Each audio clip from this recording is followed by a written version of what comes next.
प्रदे वसत्वं मम जिह्वाग्रे सर्वविद्याप्रदा भव।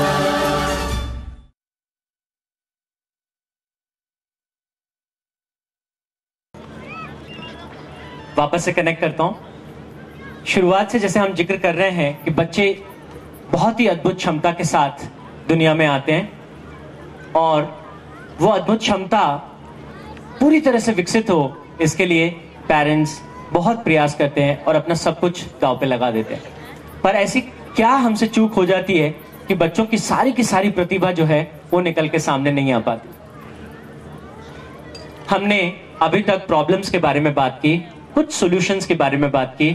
मैंने आपसे जिक्र किया कि बच्चे की जो सेल्फ इमेज है उस पर हमें ध्यान देने की जरूरत है, बच्चे के जो ड्रीम्स हैं उन पर हमको ध्यान देने की जरूरत है और बच्चे के माइंड को कंपैरिजन के पॉइजन से बचाने की हमको बहुत ज्यादा जरूरत है। अभी मैं थोड़ा सा आपको और आगे ले जाते हुए बात करूंगा कि इस पूरी की पूरी बच्चे के डेवलपमेंट की प्रक्रिया में शाना इंटरनेशनल स्कूल कैसे काम कर रहा है और ये जो हमने इसके लिए एक खास प्रोग्राम जो डिजाइन किया है, जिस प्रोग्राम को हम कहते हैं लर्नोमेट्रिक्स, प्रोग्राम कैसे काम कर रहा है, क्या कर रहा है। तो मैंने कहा था कि जैसे 17 सालों से लगातार एक ही चीज पे हम वो रिसर्च मैं करने की कोशिश कर रहा हूं, समझने की कोशिश कर रहा हूं और उस पूरी रिसर्च को हमने इस प्रोग्राम में समेट के लाया है जिसका नाम है लर्नोमेट्रिक्स। कुछ चीजें जैसे मैंने अभी आपको बताया था कि बच्चे एक बार पूरी किताब पढ़ते हैं और उनको याद हो जाती है और कुछ एक लोग जो पहली बार शाना के इस प्रोग्राम में आए हैं शायद उनके लिए ये थोड़ा मुश्किल हो, ऐसा उनको भरोसा नहीं हो, लेकिन मैं ऐसा कुछ एक चीजें मैं आपको बताना चाहता हूं, शायद आपको सुन के अच्छा लगेगा कि हम सिर्फ अपनी मुंह से अपनी तारीफ नहीं कर रहे हैं। इस प्रोग्राम में जब हमको सफलता मिली और ये बात हमको तो लग रहा था कि हम अपना काम कर रहे हैं, हमारे पास इन्विटेशन आया, 6th international round table conference हुआ था और उस कॉन्फ्रेंस में करीब 150 स्कूलों ने पार्टिसिपेट किया। शाना को भी उसके लिए इन्विटेशन था, हम लोग भी उस राउंड टेबल कॉन्फ्रेंस में पार्टिसिपेट करने वहां पहुंचे और तब हमको दुनिया भर के स्कूलों के साथ इंटरेक्ट करने का मौका मिला। मैं बहुत ज्यादा देर में तो उसके बारे में डिटेल से नहीं बताऊंगा, लेकिन 2 इंपॉर्टेंट चीजें हैं जो मैं आपको बताना चाहता हूं और उन दोनों चीजों से हमारा कॉन्फिडेंस थोड़ा बढ़ा।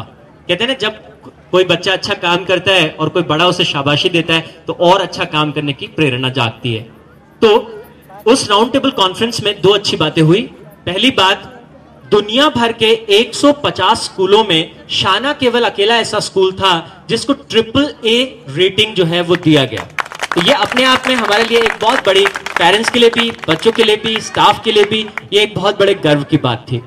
और दूसरा, ये जो हमने खास बच्चों को, ब्रेन को, उसके माइंड को, उसकी बॉडी को, उसको ओवरऑल डेवलपमेंट करने के लिए जो लर्नोमेट्रिक्स हमने प्रोग्राम बनाया है, उस प्रोग्राम को वहां उन्होंने समझा और उसके लिए उन्होंने हमें इनोवेटर्स अवार्ड दिया। ये फिनलैंड करके दुनिया का एक देश है, यूरोप में एक कंट्री है तो बहुत छोटा सा, 5 मिलियन लोग रहते हैं बस, लेकिन फिनलैंड आज पूरी दुनिया में उनके एकेडमिक सिस्टम की वजह से जाना जाता है। आपको शायद सुन के अजीब लगे कि आज अमेरिका वर्ल्ड एजुकेशन में 14वें 15वें नंबर पर है, लेकिन फिनलैंड नंबर 1 है। वहां की जो शिक्षा प्रणाली है वो आज वर्ल्ड में मतलब नंबर 1 पोजीशन पर है। तो फिनलैंड की जो गवर्नमेंट ऑफ फिनलैंड की जो एजुकेशनल काउंसलर हैं, उन्होंने इनोवेटर्स अवार्ड वहां दिया और स्कूल की तरफ से मैंने वो अवार्ड रिसीव किया। वो दोनों बातें जैसे घटित हुई और कहते हैं कुछ अच्छा होता है तो लोगों को और बात फैलती चली जाती है। इस लर्नोमेट्रिक्स के बारे में बातें आगे फैली और फिर हमारे पास सिलिकॉन वैली, कैलिफोर्निया, अमेरिका से हमारे पास कुछ लोग आए, कांटेक्ट हुआ और उनको लगा कि ये लर्नो ऐसा कैसे कर लेते हो भाई, ये मतलब 2 मिनट 4 मिनट में और बच्चे एक बार पढ़ के पूरी किताब कर रहे हैं, साल भर का सिलेबस 40 दिन में खत्म कर रहे हैं, ये कैसे हो सकता है? क्योंकि ये प्रॉब्लम सिर्फ इंडिया की नहीं है, इट्स अ ग्लोबल प्रॉब्लम। तो 5 लोगों का एक डेलीगेशन सिलिकॉन वैली से चल करके और यहाँ बीकानेर में आया। 2 दिन वो यहाँ रहे, उन्होंने पूरा स्टडी किया। ये लोग जब वापस गए, उन्होंने कहा कि हम इस प्रोग्राम को वर्ल्ड लेवल पे ले जाना चाहते हैं। अभी तक डील फाइनल नहीं हुई, लेकिन मैं आपको बता देना चाहता हूं, वो चाहते हैं कि हम इसमें और गहरा रिसर्च करें। करीब 150 करोड़ रुपए का निवेश वो लोग करने को शाना इंटरनेशनल है जो अभी वो लोग छापने जा रहे हैं। तो ये एक छोटा सा स्कूल आप सब लोगों की मदद से हम यहाँ चला रहे हैं, लेकिन बहुत सारी छोटी छोटी अच्छी चीजें हो रही हैं और बहुत सारे लोगों से सीख करके उनके सुझाव को लेकर के और हम इसको आगे बढ़ाने की कोशिश कर रहे हैं। बातें बहुत सारी हैं जो मैं आपके साथ एक एक करके शेयर करना चाहता हूँ, पर थोड़ी सी कुछ बातें जो मैंने आपसे कही हैं उनका सिर्फ सार इतना सा है कि ये जो छोटा सा प्रयास हम यहाँ कर रहे हैं ये सिर्फ हमारा ही काम नहीं है। जब तक आप सारे पेरेंट्स पूरे डेडिकेशन के साथ उसके इस, जैसे महाराज साहब ने अभी कहा था, यज्ञ में अगर हमको पूरी तरह से सपोर्ट करें, जैसे बच्चे जिस हद तक हमको सपोर्ट करें, अगर उस हद तक आप हमको सपोर्ट करें तो हम सब मिलकर के और एक बहुत नायाब सिस्टम जो है वो क्रिएट कर सकते हैं। बच्चों के बारे में कल एक पेरेंट का फीडबैक था जो बड़ा मजेदार था। कुछ एक पेरेंट तो हमको शिकायत भी करते हैं, वो लोग कहते हैं आप लोग अपने स्कूल में बच्चों को होमवर्क नहीं देते, ऐसा भी बोलते हैं। हमको ये भी सुनने को मिलती है। क्या होता है, बुराई भी थोड़ा समय समय से सुनते रहना चाहिए, आदमी थोड़ा जमीन पे रहता है। तो पेरेंट हमारी बुराई करते हैं कि आप बच्चों को होमवर्क नहीं देते। फिर कल एक पेरेंट हमको बोल रहे थे कि आप होमवर्क नहीं देते लेकिन हम उनको क्रिएटिव असाइनमेंट्स देते हैं।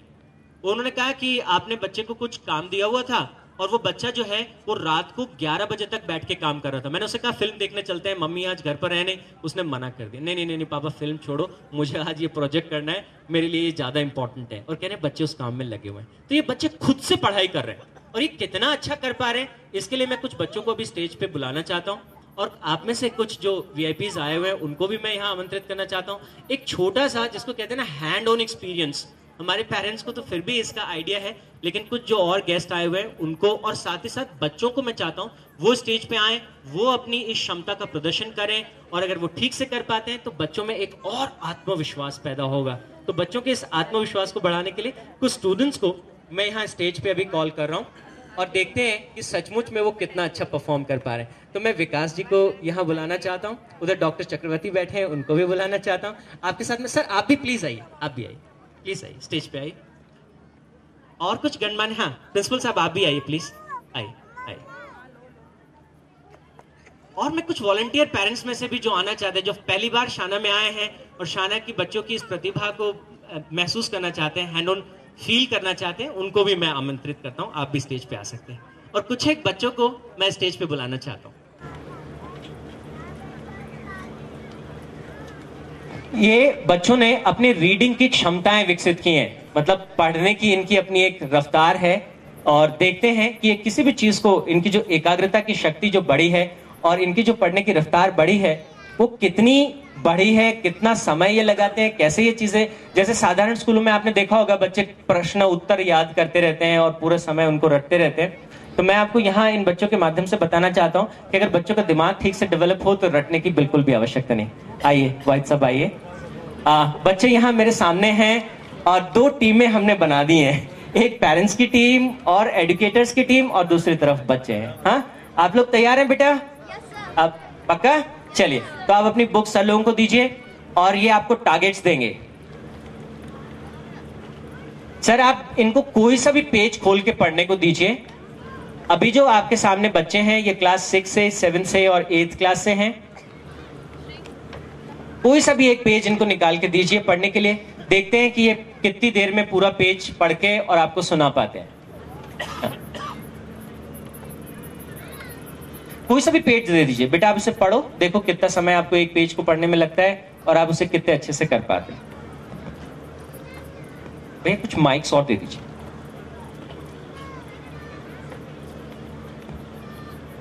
टाइम शुरू होता है अब। जिनके पास भी घड़ी है वो घड़ी पे नजर रखें कि ये बच्चे कितना समय एक पेज को पढ़ने में लगाते हैं। हेलो। सब बच्चों की स्पीड अलग अलग है। किसी बच्चे को 10 मिनट लगते हैं, किसी को 7 मिनट लगते हैं, किसी को 5 मिनट लगते हैं, किसी को 4 मिनट। और हम इन पे बिल्कुल भी प्रेशर नहीं करते। हम इनको कहते हैं नेचुरली जिससे जितना हो रहा है, slowly and gradually improve. Don't compare with yours with others but compare with yourself. कल आपकी स्पीड 5 मिनट पर पेज थी, आज 4.5 मिनट हुआ क्या, 4 मिनट हुआ क्या? खुद से ही उनकी प्रतियोगिता है।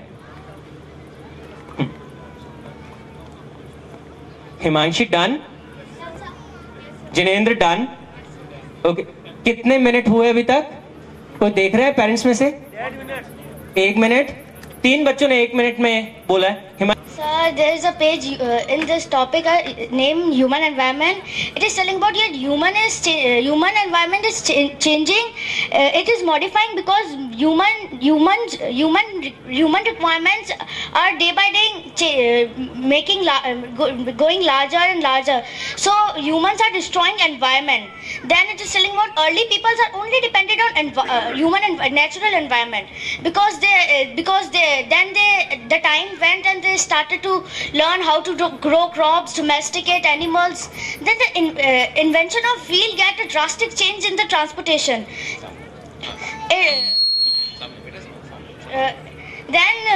Invention of wheel made the transport faster. Then there started barter system.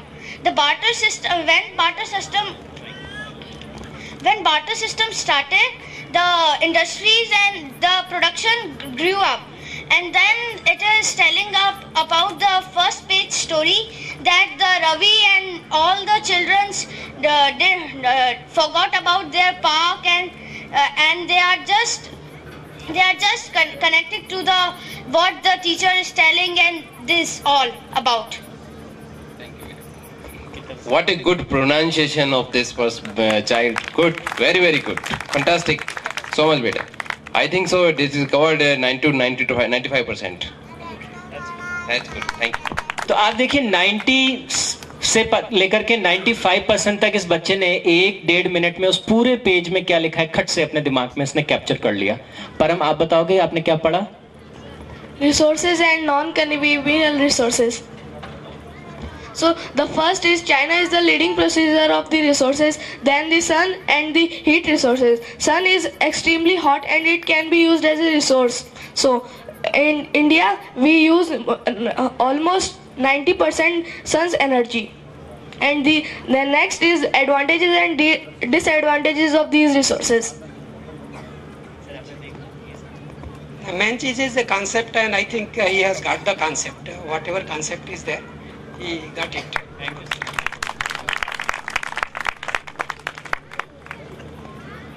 I have read that in chapter 9, name is Life in the Temperate Desert.